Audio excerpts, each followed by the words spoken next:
Welcome to this episode of the MBN Iran Briefing, where we talk about issues related to Iran. They can be domestic, they can be international. And as we know, the war in Iran and the ceasefire and everything going on around it has an effect on people's lives as far away as the US, as nearby in the Gulf, and it has an effect on business. It has an effect on everybody, frankly. We know that. So I'm happy today to be able to talk to Scott Wilcox, Senior Advisor at the Sicuro Group. And I want to talk about the on the ground, or maybe on the water, as it were, realities of what's going on. You know, we talk about the Strait of Hormuz. It's like this policy thing. People went out and got their maps to look at where this place is. And there are lots of maps and pictures and so on. But Scott, I'd like to talk to you today about some of the realities of getting ships through. What's that like? People being trapped, people not getting through, people getting through. Can you just talk us through a bit about your experiences, people you talk to on the ground, of what this means? You know, what's different now? War began on February 28th. How does it look different now than it did a few months ago before the war? Mm. So I think there's now an acceptance that what was largely seen as a almost a doomsday scenario of the Gulf countries being directly impacted or targeted has now been an accepted reality. Businesses have adjusted very fast to that reality and have done, I think, extremely well in terms of agility, if you like, in getting back to business. Okay, this has happened. What does it mean for us as a future? How do we bolster and how do we prepare or maneuver ourselves for what's next? So certainly in the early days, there was panic. That's fair to say, um, because it hadn't happened. Or I think many businesses were caught simply off guard, and it was exacerbated by headlines and decision trees that led too far away, in my opinion. Decisions being made back in or out of region, should we say? But I think as time's gone on, there's been, like I said, an acceptance, an adjustment, and companies are now looking at, all right, what do we do for the next 6 months, 1 year, as opposed to what to do for the next 6 hours, 6 weeks. Well, then let me dig a bit deeper on that, because it sounds as though it was relatively normal, right, before the war began on February 28th. Do you think people should have seen this coming? Were preparations made? Do you think that people were prepared on the ground that this might happen one day, considering the geography? I mean, the threat has been, loosely described, and probably the word existential hasn't been absorbed or understood and contextualized as to what it could or would mean, and the amount of disruption that could happen. The indicators were there, for sure. What had been going on in Lebanon prior to, and of course we saw the two strikes in Qatar in 2025. They were bellwethers for what could happen, and companies could have perhaps made better preparation for, if in the event of there was a wider level of destruction or a wider target set by the IRGC, and what it would happen, on what would happen. I think because it hadn't happened, and because you almost had this boiling frog theory of, things ramp up and then everyone's okay, and they never really cool down, but they go up again. That they didn't realize, or they didn't, again, contextualize and adapt at that time, until sadly in many cases it was a little too late, and you were straight into and I can talk about this more, they were straight into crisis response, as opposed to measured continuity, should we say. Well, and let me ask about the measured continuity. They could have prepared, they could have seen it coming. What could they actually have done practically? Something that, our listeners would understand, kind of practical things. If you know it's coming, but you have to ship, what do you do? Yeah, look, so preparedness will always differ from industry to industry, and it depends again on so many factors. The broad brush are that leadership should have had a plan, and that plan should have been communicated effectively to the workforce. There should and must be good interaction with any vendor that you're depending on. And that could be supply chain vendor, of course, because if supply chains are going to be disrupted, you need a plan B and a plan C. You should have obviously looked at your risk transfer and exposure to your insurance, what will pay, how you activate it, under what auspices is it kicked into action, or what voids it. Lessons should have been learned from businesses that were disrupted in Ukraine, as an example, or Israel if it were 2023, and how that impacted. So there were myriad indicators there. And businesses in the region, they're used to tumult, they're used to change and challenges. And so I think although the regional teams did very well, at the global level, there could have been a lot more done and a lot more support given to regional decision makers to prepare more effectively, and to, again, I speak from the term resilience. We're a resilience firm. Evacuation, that's bread and butter, that's relatively easy. The hard part is, again, explaining and preparing businesses to be able to stay and take market share. There's always opportunity. So I want to talk about the situation now on the ground. What does it look like? What are you hearing from people who are there? I'm sure you spend time in the region and so on. Everything from the practicalities. Obviously, it's hard to get through still. And what's the mood like when you talk to people? I think the general mood is one of, if I term it from a British term, a stiff upper lip. There is a realization that things are happening, and that this is a big change, and to do business in the region now is different to how it was 3, 4 months ago. The cost of capital has increased. You need to have better. Again, I keep saying this term resilience, but I mean you need to have better plan Bs. All right, and you need to have a plan B for your plan B, so that you can continue to do business. Organizations are looking wider than just the immediate geography, and they're looking at alternative supply chains, suppliers. They're obviously factoring in things like the cost of capital, insurance coverage they didn't have to have previously for political violence or specialty insurance. They're paying more attention to the hiring processes and the demographic of their workforce. The big amount of human capital, as an example, comes from Lebanon throughout very dependent industries, consulting as an example. The movement of those citizens around the Gulf states is a concern.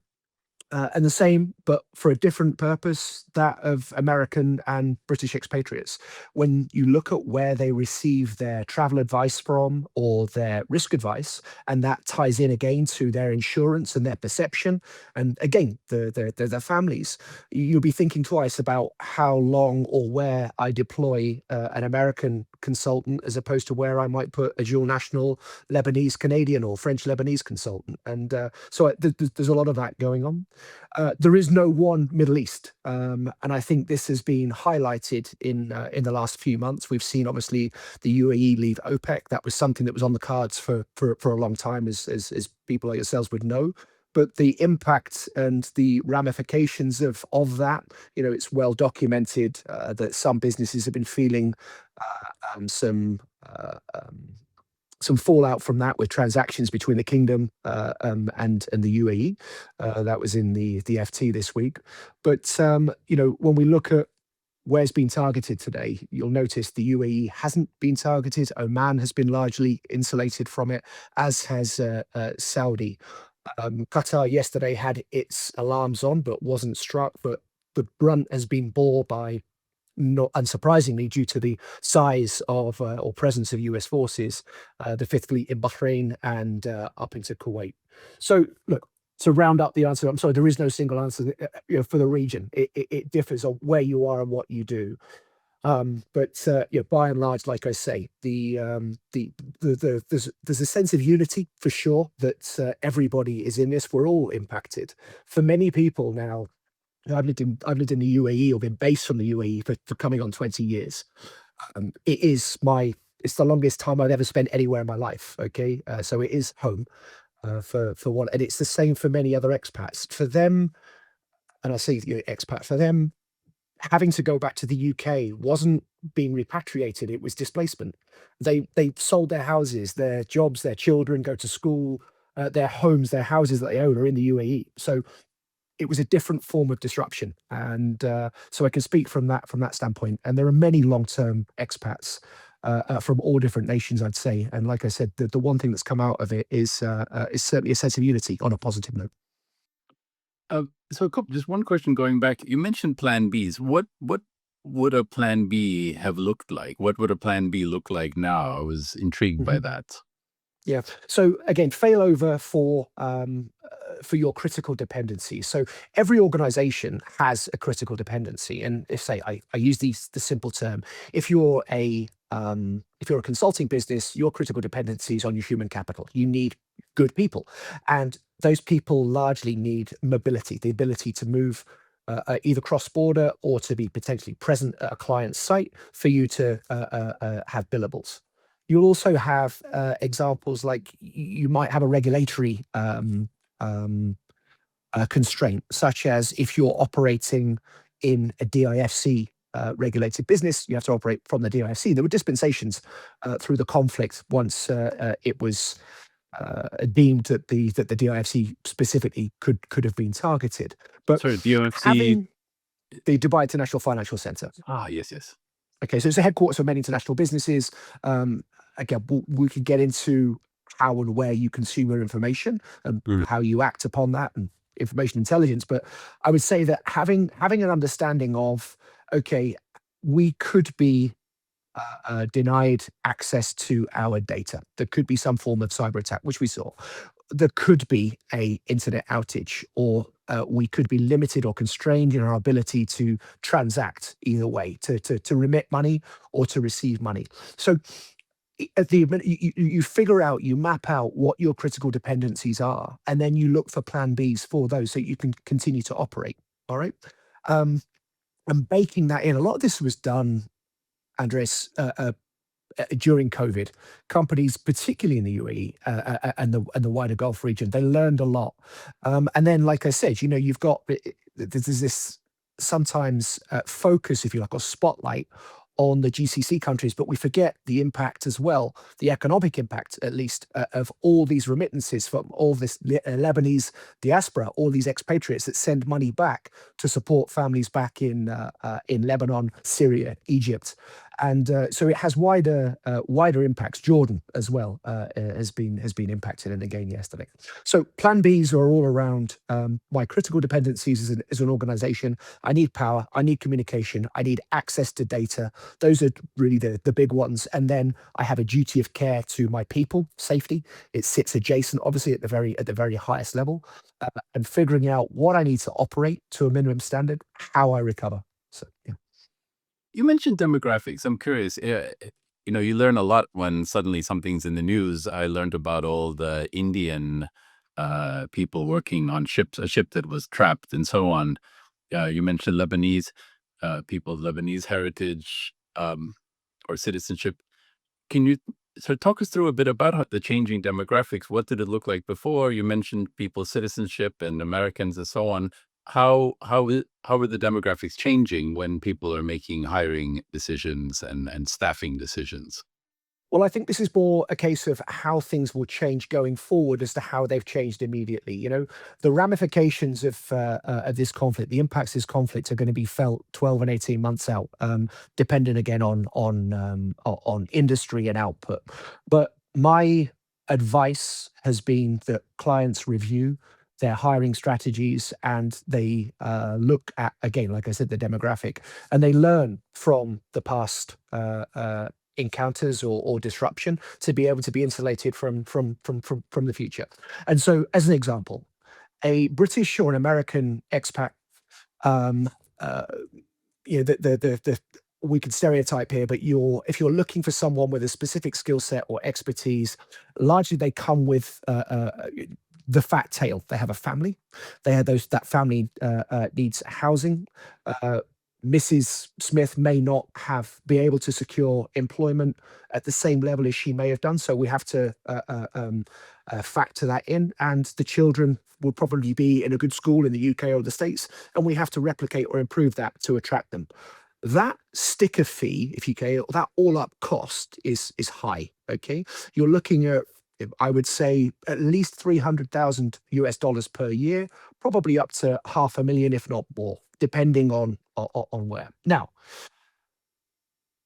if we look at who reacts the quickest in terms of travel advisories and getting things getting things out, wanting to remove people from harm's way, it's those people. Okay, our big ticket, our high earners. So we have a volatility and a vulnerability at the very top of our business. So again, if we look at what resilience is when we're at that for hiring, I think that it doesn't apply to all, but I think that there should be a pause for whether or not, as we get into particularly to your times like these, who we're hiring and what they're for, and what again, going in eyes wide open. This person's government may advise them to be departing, or families to be departing far earlier than our Egyptian, our Turkish, Lebanese, or other nations who have a different risk appetite, and that impacts the operation of the business. Now, on top of that, and I think this is really important, is if that person goes home to the UK or Europe, they create a tax liability personal for themselves. But if more than a few go home, and it is now deemed that the business, regardless of its incorporation, is being managed from another jurisdiction, the company, there's now a corporate tax exposure for a business. Make you follow, right?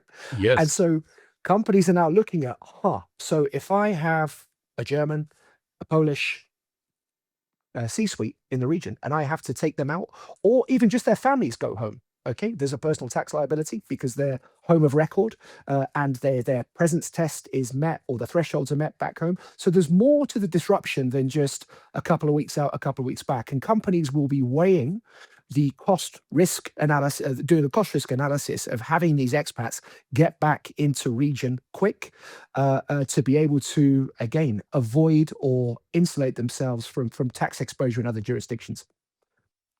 Fascinating. Uh, I'm curious, people did have to leave, as you've mentioned. Are you finding that people are moving back? Are they hesitating? Are they planning to move back? Or when you talk to people who have moved away because of the conflict, are they actually kind of saying, you know what, I'm done?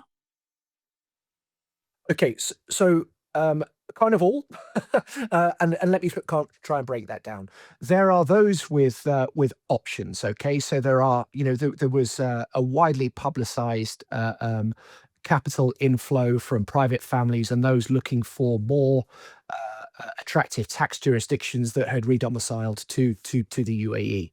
Those families, those family offices, they haven't collapsed their structures. They haven't pulled their money from the region and said, like, up stumps, let's go.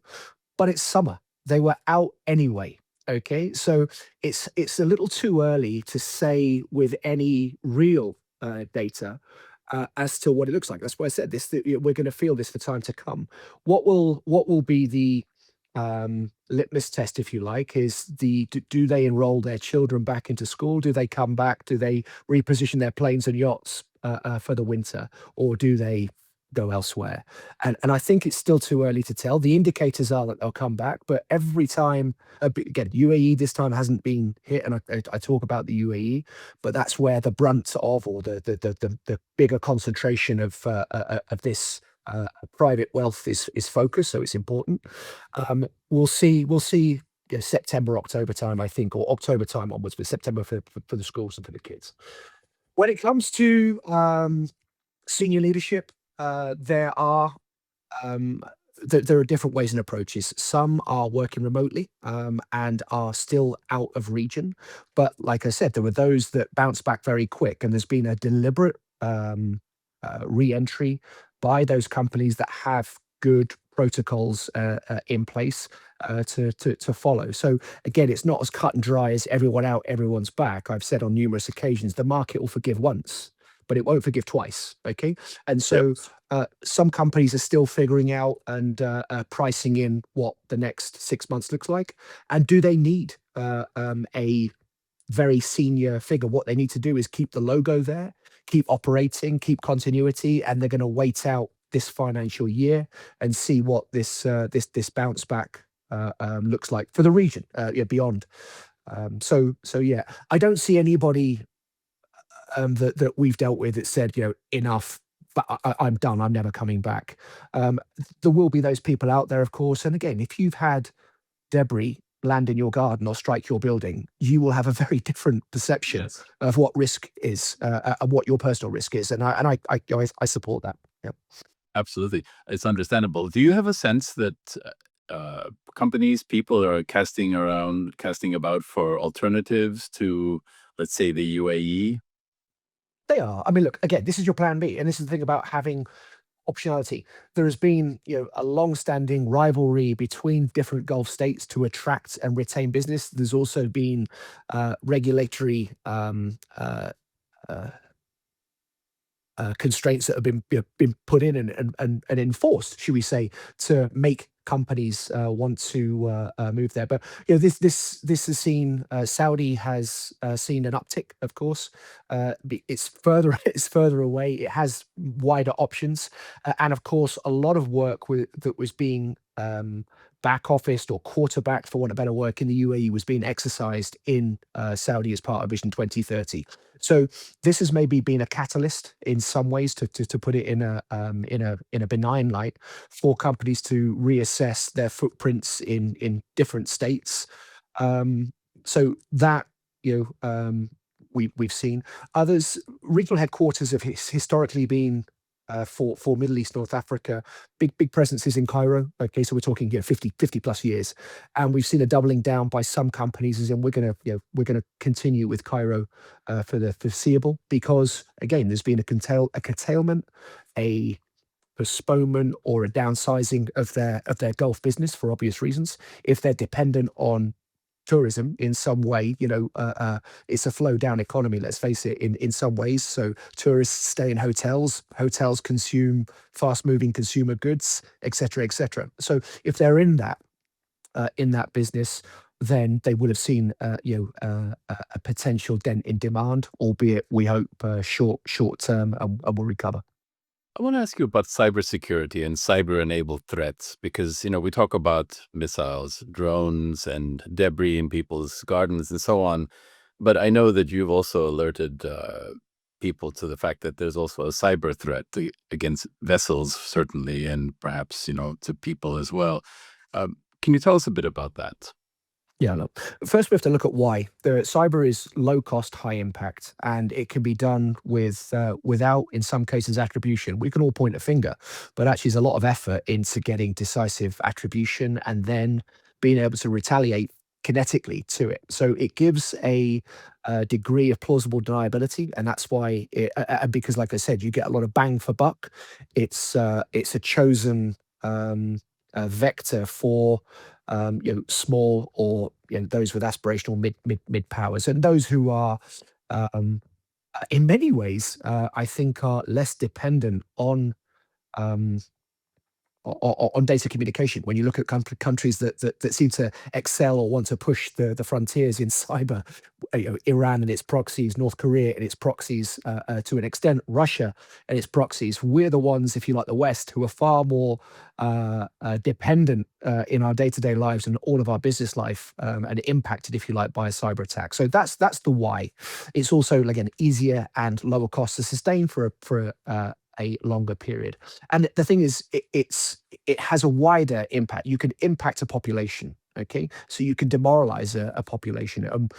Not to talk off topic, but we see the biggest indicator to anything, in the ramp up, yes, movement of troops, all of those other things in China, Taiwan. As if there's going to be anything big that happens, the needle move will come from cyber disruption and communications disruption. So those are the, just as a side to look out for. Cyber, like I said, it impacts everything, everyday life, banking, flights, your registration of your property, your car, your insurance, all of those things. And it spreads, it gives widespread panic. People will panic if they can't communicate with each other, they can't communicate on social media. And a lot of the continuity planning and evacuation planning that all companies have globally relies on mass communication systems and coordination. So any type of attack is a key vulnerability, and one that you have to address. And adversaries know that. Um, we look also at, aside from cyber as a disruption, denial of service, or denial of access to data, we look at misinformation and disinformation, and that is something that Iran has done extremely well at, in terms of its ability to permeate into society and scaremonger. And to be honest, as Westerners, we don't help ourselves. We don't check information. We don't check sources. We just repost, and we again exacerbate and grow it to become an accepted truth. And there's a real problem with that, because it makes businesses respond and react to something that hasn't happened. I give many cases of that, which I've written about, and used in presentations to businesses, which is stop, pause, analyze, look at why, etc., and act on act on verified data, not on social media or attributed information. Have you had to deal with cyber attacks, or any of your colleagues or peers? An example of what that looks like? I mean, yeah, the threat is there. The impact has been minimal. Most of it has been, probing and interruption with payment systems and things like that, but nothing nation state acting. Cyber is adjacent to what we do. I'm focused personally on cyber physical. So when a cyber attack impacts the physical world, which I think most should and do, but that's where my expertise lies, not in the deeper phase, should we say, or the technical phase. Sure. Um, so what's the big story that you see because of your close ties to the Gulf, and as somebody who does the work that you do? What what's not in the headlines? What are we not reading about? What do you think we need to know more about? Whether it's decision makers, it's people living in the region, people impacted by the region. What's missing from kind of the churn of daily news? Again, I think the major story is that life continues, and that, whilst there is, like I said, an acceptance that the nations or the Gulf is adapting to the reality, and it's finding new ways to continue to trade and continue to make itself a hub for business. You know, I look at my own government, and I look at the regional governments and their ability to make decisions really quick and make almost business decisions, and I like that. Um, Part of it is obviously is in the DNA, and I think you have to understand. I think there has to be an understanding of the uh, there needs to be cash flow for these regions. They need cash to keep going through, and so they will always look to do what's best for the economy, and for the people, and for again, national resilience really quick. And we're seeing it. Less dependency on the Straits of Hormuz, improvement and bolstering of supply chain through the Indian Ocean side, and again, other incentives and ideas to again promote the return and support to key industries: tourism, real estate, construction, and banking and finance. So I think those are missing. I think a lot of it's seen as, it's propaganda. It's not happening. It is happening. It's real. Companies are there operating, and like I said, the mood is upbeat that the market, say that the region will respond positively over time. What keeps you up at night? Crikey. Yeah, that's a question. Um, I think there's a huh, I wasn't prepared for that one, Anders. What keeps me up at night? Maybe I'm wrong. That's the bit that keeps me up at night. Is I'm wrong, and that this drags out. That Israel will be a spoiler to this.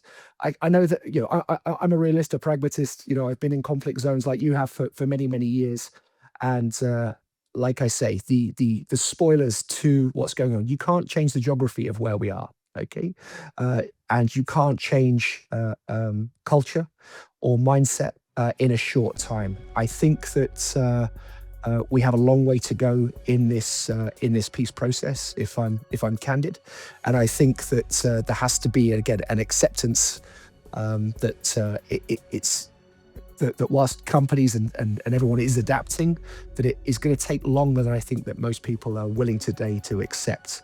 That's probably the bit that gets me is 60 days. I don't see. I think there's too much happening between now and end of year that's well publicised on the political front, and that gives me concern or pause for concern as to what that might look like or how it might impact. Well, as I always like to say, life is full of surprises and some of them are nice.